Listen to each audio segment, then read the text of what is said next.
नमस्कार, स्वागत है आप सबका दिन भर की तमाम बड़ी और अहम खबरों के साथ। मैं हूं कवीन सचान। शुरुआत हेडलाइन से। भारत छोड़ो आंदोलन की 75वीं वर्षगांठ पर संसद में विशेष चर्चा। मजबूत भारत बनाने का संकल्प पारित। संवैधानिक मूल्यों की रक्षा पर जोर।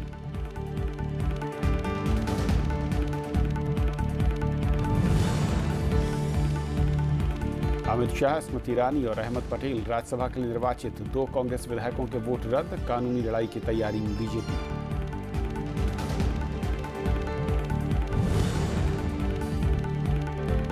संवाद के जरिए ही निकलेगा डोकाला विवाद का समाधान। तिब्बती धर्मगुरु दलाई लामा ने युद्ध की आशंका को किया खारिज। हिंदी चीनी भाई भाई के नारे पर जोर।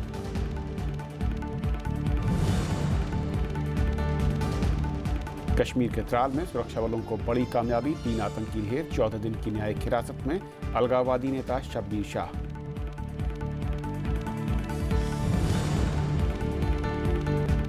मराठा मोर्चा क्रांति की रैली में थमी मुंबई की रफ्तार। आरक्षण की मांग को लेकर सड़कों पर उतरे लाखों लोग। सरकार ने पिछड़ा वर्ग आयोग के पास भेजा मामला।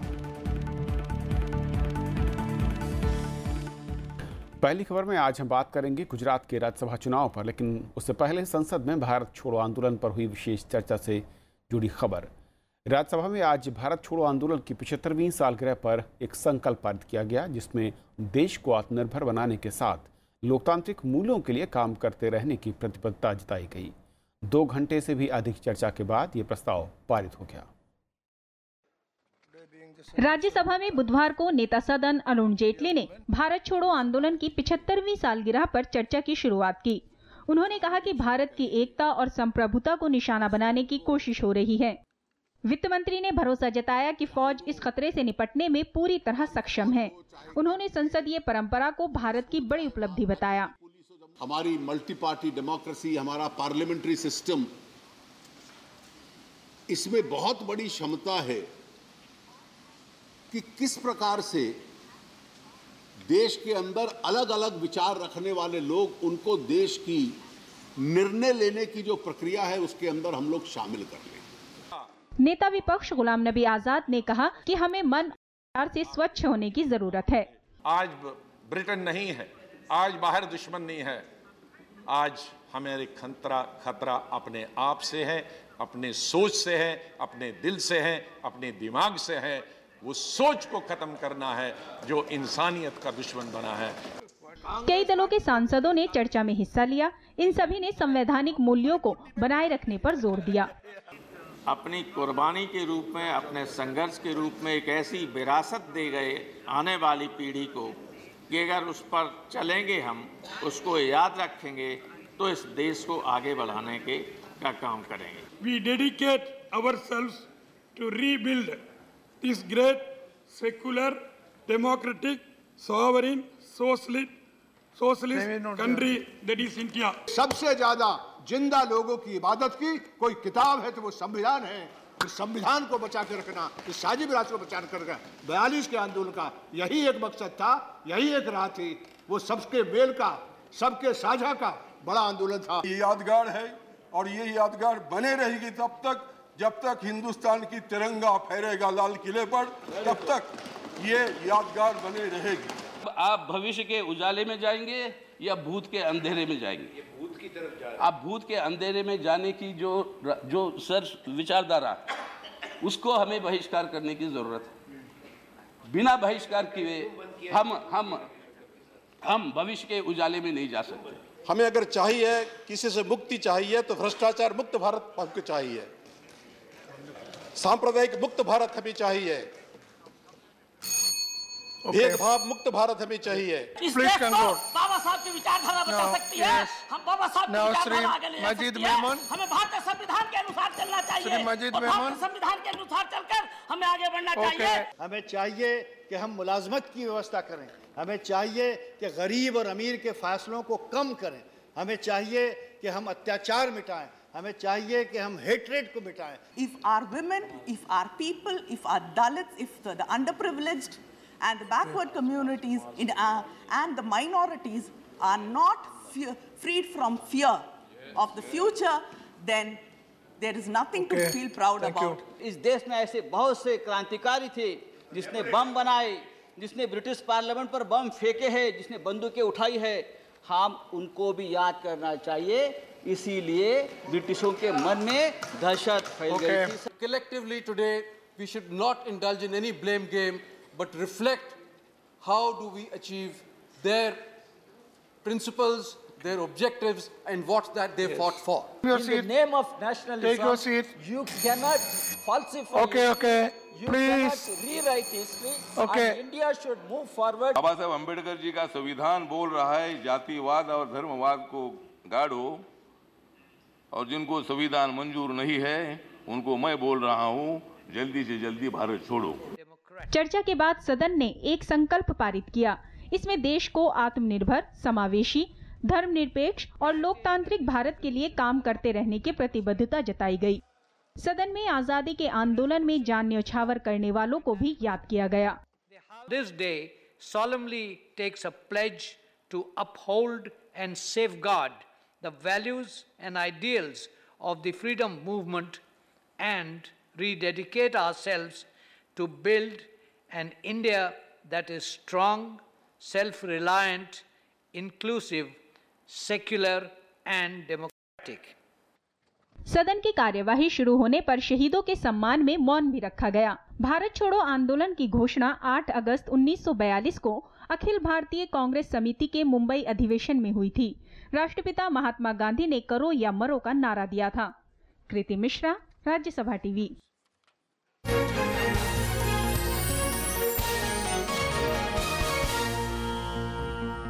बीजेपी अध्यक्ष अमित शाह पहली बार राज्यसभा के लिए निर्वाचित हो गए हैं। गुजरात से राज्यसभा की 3 सीटों में से 2 पर बीजेपी और 1 पर कांग्रेस को जीत मिली। केंद्रीय मंत्री स्मृति ईरानी ने भी जीत हासिल की है। वरिष्ठ कांग्रेस के नेता अहमद पटेल जीत के साथ कांग्रेस ने राहत की सांस ली।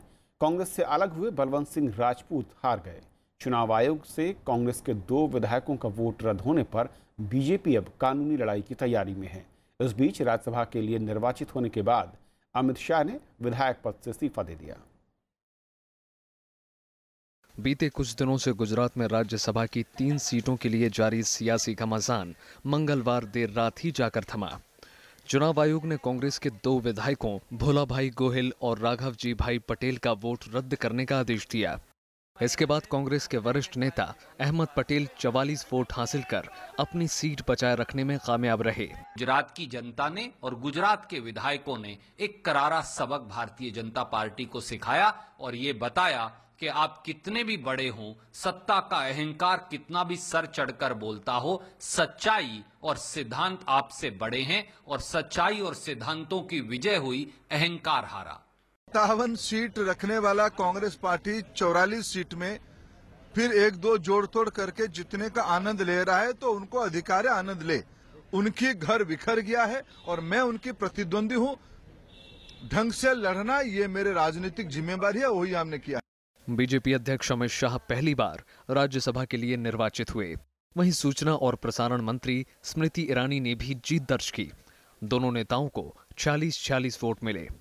हालांकि कांग्रेस के 2 विधायकों के वोट रद्द करने को लेकर बीजेपी खुश नहीं है। पार्टी चुनाव आयोग के फैसले के खिलाफ कानूनी लड़ाई लड़ने की बात कह रही है। चुनाव आयोग का ये डिसीजन से हम सम्मत नहीं है। आने वाले दिन में हम कानूनी लड़ाई लड़ेंगे और न्याय पाएंगे। दरअसल वोटों की गिनती पहले मंगलवार शाम 5 बजे शुरू होनी थी, लेकिन कांग्रेस की शिकायत के बाद गिनती रोक दी गई थी।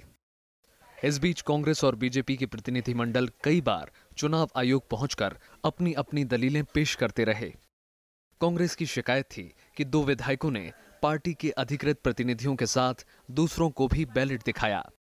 वोटिंग प्रक्रिया का वीडियो देखने के बाद चुनाव आयोग ने दोनों विधायकों का वोट रद्द करते हुए गिनती शुरू करने का निर्देश दिया था। गुजरात में करीब 2 दशक के बाद राज्यसभा चुनाव के लिए मंगलवार को मतदान हुआ था। इससे पहले बड़े राजनीतिक दलों के नेता यहां से निर्विरोध निर्वाचित होते रहे हैं। Bureau report, Rajya Sabha TV.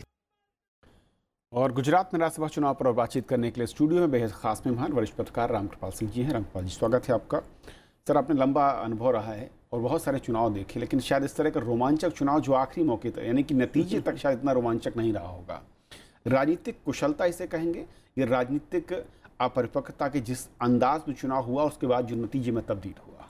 देखिए, ना मैं इसे कुशलता कहूँगा ना अपरिपक्वता कहूँगा, क्योंकि पॉलिटिकल पार्टीज कहती हैं कि भाई हमें तो संघर्ष करना अपोजिशन के, हम क्यों ऐसे कर लें। लेकिन मुझे ऐसा लगता है कि गुजरात में, जैसा कि आपके संवाददाता ने कहा कि करीब 2 दशक हो गए, वहाँ हमेशा ये होता था कि जो हमारी स्ट्रेंथ है उसके बूते होता था और लोग आ जाते थे। इस बार मुझे ऐसा लगा कि बीजेपी का 2 ही सीट निकल रही थी, तीसरी पर उनको अगर कहीं से भी ये लगा होगा कि कांग्रेस के भीतर जो उठापटक मची हुई है उससे लोग आएंगे, मुझे लगता है कि ये एक हाइपोथेटिकल है कि वो आ भी जाएं, नहीं भी आएं, तो इसको दोनों पार्टियों को मैं कहता हूँ प्रतिष्ठा का सवाल नहीं बनाना चाहिए। जो बनाया दोनों पार्टियों, ये जो है ये किसी भी तरह से लोकतंत्र के लिए कोई हितकर नहीं है। क्योंकि एक अच्छी चीज होती, देखिए ये है कि कोई आम चुनाव होता जहाँ पे संख्या के बल पर आपको आना है, संख्या तय है, तो मुझे ऐसा लग रहा है कि कहीं ना कहीं से बीजेपी को मैं कहूँगा कि अब वो ठीक है, वो तो ये कहेंगे, पब्लिक पोस्चरिंग होगी उनकी, लेकिन मैं कहीं ना कहीं अंदर वो भी ये महसूस कर रहे होंगे कि अनावश्यक बहुत छोटी सी चीज़ के लिए बहुत बड़ा दांव लगा देना मुझे लगता है कि अच्छी बात नहीं है। क्योंकि बीजेपी एक अलग पार्टी है, दूसरी पार्टियां ये कह सकती हैं जो अपने अस्तित्व के लिए जूझ रही हैं कि किसी भी कीमत पर हमको अपनी साख अपना घर बचाना है। तो चूंकि उनको अपना घर बचाना है, अस्तित्व का संकट है, इसलिए देखिए वो अगर एक एक्सट्रीम तक भी जाती हैं तो उनके लिए वो चीज़ नहीं होगी। लेकिन आप एक ऐसी पार्टी हैं जहां आपका कोई अस्तित्व का संकट नहीं है, और ऐसा भी नहीं है कि आपकी जो संख्या है उसके हिसाब से आप हार रहे हैं। आपकी 2 सीटें बनती थी विधायकों के हिसाब से, 2 आप कंफर्टेबली जीत रहे हैं। तो मेरा ये कहना है कि आपकी कोई ऐसी चीज वहां प्रतिष्ठा दांव पर नहीं थी। तो ऐसे में मुझे ऐसा लगता है कि कई बार ये मैसेज देना कि हम कोई भी कीमत चुकाने को, मैं हमेशा इस बात को कहता हूं कि सफलता के लिए कोई भी कीमत नहीं चुकाई जा सकती। बिल्कुल। कुछ चीजें ऐसी होती हैं जिनकी कोई कीमत नहीं होती है। और आंद्रे मार्लरो की एक पंक्ति मुझे हमेशा जीवन में बहुत महत्वपूर्ण लगती है कि जीवन का मूल्य उसकी गरिमा में है, उसकी सफलता में नहीं। और पार्टियों में भी यही होता है, कुछ मूल्य हैं, कुछ चीजें हैं, सफलता मिलती है जाती, और आप तो लगातार सफल हो रहे हैं। बिल्कुल, लगातार सफलता आपको तो एक विस्तार आपका हो रहा है। ये छोटी छोटी चीजों को प्रतिष्ठा बना के, मुझे ऐसा लगता है कि जनता के बीच अगर बीजेपी जीत भी जाती तो भी उसे अच्छा नहीं माना जाता। कोई ये नहीं मानता कि ये तीसरी सीट जो है एक स्वाभाविक रूप से उसके अपने मेंबर्स के थ्रू आई है, वो कहीं तोड़फोड़ करके आती। और मेरा ये कहना है कि वो अच्छा हुआ कि बीजेपी नहीं जीती। बीजेपी के स्वास्थ्य के लिए अच्छा है, जो जनता ने दिया है उससे ज्यादा कि किसी और तरीके से उम्मीद करना एक ऐसी पार्टी के लिए जो सद्विचारों की बात करती है, सिद्धांतों की बात करती है, लोकतांत्रिक मूल्यों की बात करती है, उसे अच्छा नहीं होता। तो मैं समझता हूं कि ये इस हार में, ये हार नहीं है बीजेपी की, ये कांग्रेस की स्वाभाविक जीत है। स्वाभाविक जीत है, बीजेपी की कहीं हार नहीं है। ये हार अगर कुछ लोग कहते हैं, मैं इसको कहूं, शंकर सिंह वाघेला जो हैं, क्या उनका जो गणित था, जो उनका कैलकुलेशन था, जिसके सहारे बीजेपी ने तीसरे उम्मीदवार पर दांव लगाया, उनके लिहाज से अब आगे क्या भविष्य? देखिए, राजनीति हमेशा ये उसका अगर आप पलट के देखेंगे तो एक होता है कि कई बार बहुत सारे कैलकुलेशन गलत होते हैं। इसमें जो लॉयल्टी और फलाना फैक्टर को जो लोग मान के चलते हैं, जो राजनीति में उतरा है उसके भी कई इफ्स एंड बट्स होते हैं, वो भी अपना कई तरह की चीज़ें देखता है, तो कई बार साया भी साथ छोड़ देता है।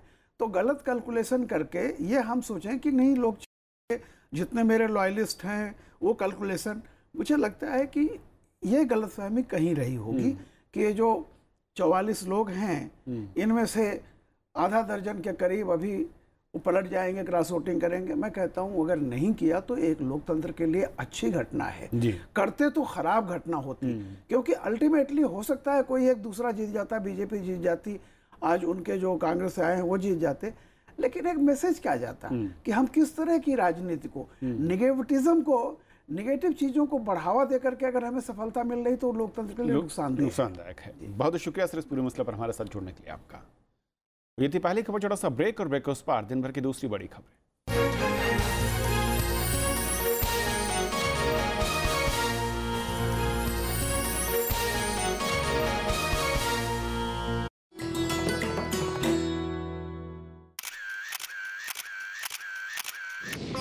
उत्तराखंड में समुद्र तल से करीब 15,500 फुट की ऊंचाई पर मौजूद दुनिया का सबसे ऊंचा गुरुद्वारा पवित्र श्री हेमकुंड साहिब 1936 में बनकर तैयार हुआ गुरुद्वारा श्री हेमकुंड साहिब 10वें सिख गुरु गोबिंद सिंह के दुष्ट दमन रूप को समर्पित।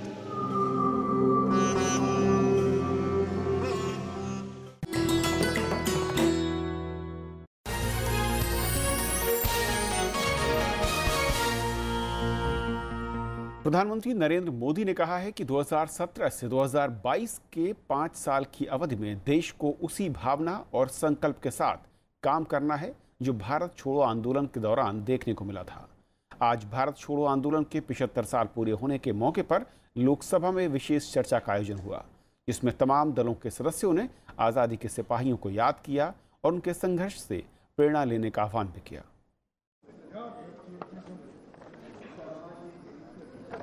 ऑनरेबल मेंबर्स, भारत छोड़ो आंदोलन के 75 साल पूरे होने पर लोकसभा में बुधवार को विशेष चर्चा हुई। भारत छोड़ो आंदोलन के आज 75 वर्ष पूरे हो गए हैं। सदन में भारत छोड़ो आंदोलन को याद करते हुए तमाम दलों के सदस्यों ने आजादी के इस आंदोलन की भूमिका और उसके महत्व पर चर्चा की। हम विदेशी शासन से प्रधानमंत्री नरेंद्र मोदी ने कहा कि 1942 के आंदोलन से प्रेरणा लेकर आजादी के नायकों के सपनों के भारत के निर्माण के लिए मिलकर काम करना होगा। प्रधानमंत्री ने कहा कि गरीबी, अशिक्षा, कुपोषण और भ्रष्टाचार देश के सामने सबसे बड़ी चुनौती है। हमारे भी लालन पालन विचारधारा अलग अलग रही होगी, लेकिन ये समय की मांग है कि हम कुछ बिंदुओं से देश को मुक्त कराने के लिए संकल्प का अवसर लेकर के चले, चाहे गरीबी हो, भूखमरी हो, अशिक्षा हो, अंधश्रद्धा हो। लोकसभा अध्यक्ष सुमित्रा महाजन ने कहा कि भारत छोड़ो आंदोलन की तरह देश की एकता के लिए भारत जोड़ो आंदोलन की शुरुआत करनी होगी। अब हमें भारत जोड़ो आंदोलन की जरूरत है। एक ऐसा आंदोलन जो कश्मीर से लेकर कन्याकुमारी तक देश के सभी हिस्सों में चलाया जाए, ताकि हम एक सबल और संगठित भारत का निर्माण कर सके। चर्चा में शामिल होते हुए कांग्रेस अध्यक्ष सोनिया गांधी ने चिंता जताई कि देश में धर्मनिरपेक्षता और अभिव्यक्ति की आजादी खतरे में है। कांग्रेस के साथ ही टीएमसी ने भी देश में बढ़ती सांप्रदायिक सोच पर चिंता जताई। ऐसा लगता है कि सेक्युलर, लोकतांत्रिक और उदारवादी मूल्य खतरे में पड़ते जा रहे हैं। पब्लिक स्पेस में असहमति, बहस और विचारों की विभिन्नता की गुंजाइश कम होती जा रही है। If he truly wants all evils to quit India by 2022, including communalism in the pejorative sense of the word, we hope that he will unambiguously condemn and take stronger action against those who are spreading the poison of hatred. पूर्व प्रधानमंत्री HD Deve Gowda ने महिलाओं के खिलाफ अत्याचार और किसानों की दुर्दशा पर चिंता जताई। सीपीएम ने किसानों की आत्महत्याओं की घटना की निंदा की। AIADMK ने जातीय और भाषाई भेदभाव को दूर करने पर जोर दिया। Let us go to the place to see that all our languages of this country called national language, not regional languages. 70 years after independence, what are going on? Is there any safety for the woman? Is there any safety for... No, madam, I don't want to say beyond one word. How the farmers are committing suicide. The slogan of the Digital India, I fully agree, but agriculture is the backbone of our country. But the backbone is now, madam, broken. चर्चा के बाद सदन के तमाम सदस्यों ने 2022 तक राष्ट्र के विकास, लोकतांत्रिक मूल्यों की मजबूती और भारत के निर्माण के संकल्प पर सहमति जताई। 9 अगस्त 1942 को महात्मा गांधी ने ब्रिटिश राज के खिलाफ भारत छोड़ो आंदोलन की शुरुआत की थी। प्रणव गोस्वामी, राज्यसभा टीवी। भारत छोड़ो आंदोलन की 75वीं सालगिरह पर आज राष्ट्रपति भवन में भी खास कार्यक्रम हुआ। राष्ट्रपति रामनाथ कोविंद ने स्वतंत्रता सेनानियों को सम्मानित किया। इस मौके पर उपराष्ट्रपति मोहम्मद हामिद अंसारी और प्रधानमंत्री समेत कई हस्तियां मौजूद थीं।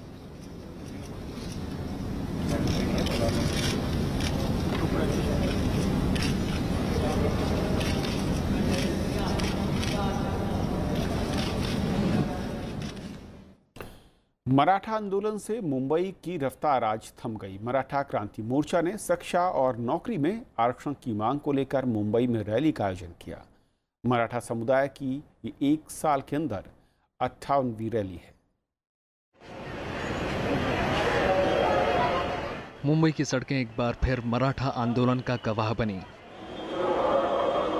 शिक्षा और नौकरी में मराठा समुदाय को आरक्षण की मांग को लेकर मराठा क्रांति मोर्चा ने रैली का आयोजन किया।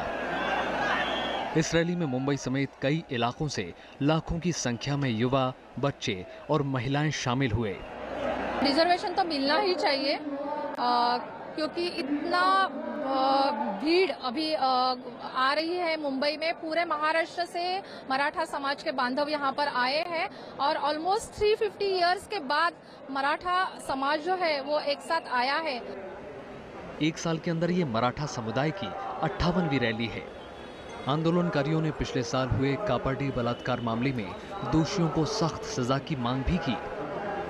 हम लोग सभी लोग चाहते हैं कि कोपर्डी में जो हमारे बहनों के साथ हुआ, हम उसके लिए न्याय मांगना चाहते हैं। उस तरीके से हम लोग देश को या पूरे महाराष्ट्र को ये संदेश देना चाहते हैं, प्रशासन को ये संदेश देना चाहते हैं कि मराठा समाज की है वो 100% पूरी होनी चाहिए। हमारी जो भगिनी है कोपर्डी की, उसके साथ जो अन्याय है वो आगे किसी के साथ न हो, तो उसके लिए हमारा ये मोर्चा है। तो उसको जो उसके अपराधी है उनको सख्त से सख्त सजा मिलनी चाहिए।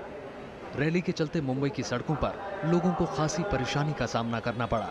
वहीं दक्षिण मुंबई में बुधवार को स्कूलों को बंद रखा गया।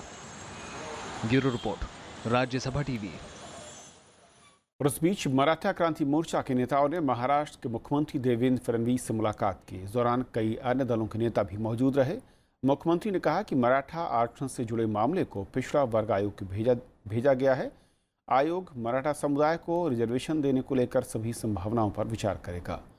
मराठा आंदोलनकारियों से मुलाकात से पहले मुख्यमंत्री ने विधानसभा में सभी जिलों में मराठा समुदाय के बच्चों के लिए छात्रावास बनाने के लिए 5 करोड़ रुपए देने का ऐलान किया।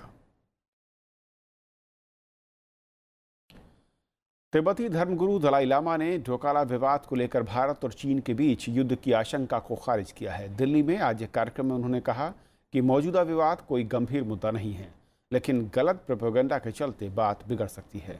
उन्होंने बातचीत के जरिए समाधान निकालने पर जोर दिया। शांति और लोकतंत्र के समर्थक तिब्बत के धर्मगुरु दलाई लामा ने भारत चीन सीमा विवाद के युद्ध की ओर जाने की अटकलों को खारिज किया है। उन्होंने हिंदी चीनी भाई भाई के नारे पर जोर देते हुए कहा कि दोनों देशों को एक दूसरे के पड़ोस में ही रहना है, इसलिए संवाद के जरिए समाधान होगा। I don't think this is very serious. I don't think. Look, 62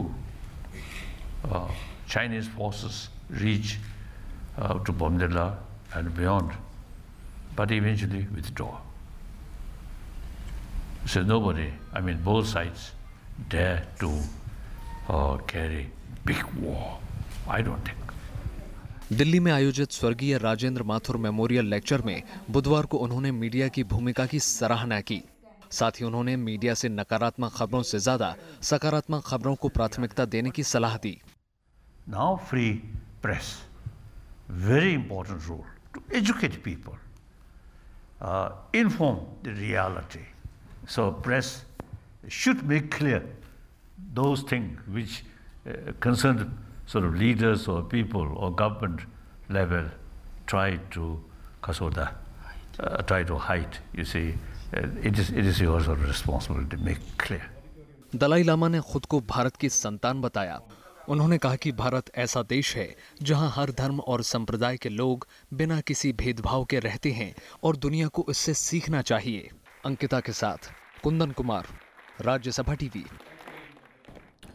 Jammu Kashmir के त्राल में सुरक्षा बलों ने आज 3 आतंकियों को मार गिराया। इलाके में आतंकियों की तलाश जारी है। सुरक्षा बलों ने पूरे इलाके को घेर रखा है। सुरक्षा के लिहाज से पुलवामा में इंटरनेट सेवाएं बंद हैं। पुलिस के मुताबिक त्राल के गुलाबाग इलाके में आतंकियों के छिपे होने की सूचना पर सुरक्षा बलों और जम्मू कश्मीर पुलिस ने एक तलाशी अभियान शुरू किया। इस दौरान आतंकवादियों ने गोलीबारी की तो जवाबी कार्रवाई में 3 आतंकवादी मारे गए। उधर आतंकी फंडिंग मामले में दिल्ली की कोर्ट ने कश्मीरी अलगाववादी नेता शब्बीर शाह को 14 दिन की न्यायिक हिरासत में भेज दिया है। प्रवर्तन निदेशालय की ओर से पूछताछ की जरूरत न होने की बात कहने के बाद कोर्ट ने उन्हें जेल भेज दिया। ईडी ने धनशोधन के मामले में शब्बीर शाह को गिरफ्तार किया था। अजमेर से बीजेपी के लोकसभा सांसद और पूर्व केंद्रीय मंत्री सांवरलाल जाट का आज सुबह दिल्ली के एम्स में निधन हो गया। पिछले महीने जयपुर में एक बैठक के दौरान उन्हें दिल का दौरा पड़ा था। बाद में हालत खराब होने पर उन्हें दिल्ली के एम्स में एडमिट किया गया। सांवरलाल जाट ने नवंबर 2014 से जुलाई 2016 तक केंद्रीय जल संसाधन राज्य मंत्री का पद संभाला। 62 वर्षीय सांवरलाल जाट अजमेर से बीजेपी के लोकसभा सांसद थे। वो राजस्थान के अजमेर जिले की भिनाई विधानसभा क्षेत्र से 3 बार विधायक रहे। प्रधानमंत्री नरेंद्र मोदी ने उनके निधन पर दुख जताते हुए इसे पार्टी के लिए अपूर्णीय क्षति बताया। लोकसभा में भी सांवरलाल जाट को श्रद्धांजलि दी गई। भारत छोड़ो आंदोलन पर विशेष चर्चा के बाद सांवरलाल जाट के सम्मान में लोकसभा की कार्रवाई दिन भर के लिए स्थगित कर दी गई। तो इस बुलेटिन में फिलहाल इतना ही। नमस्कार।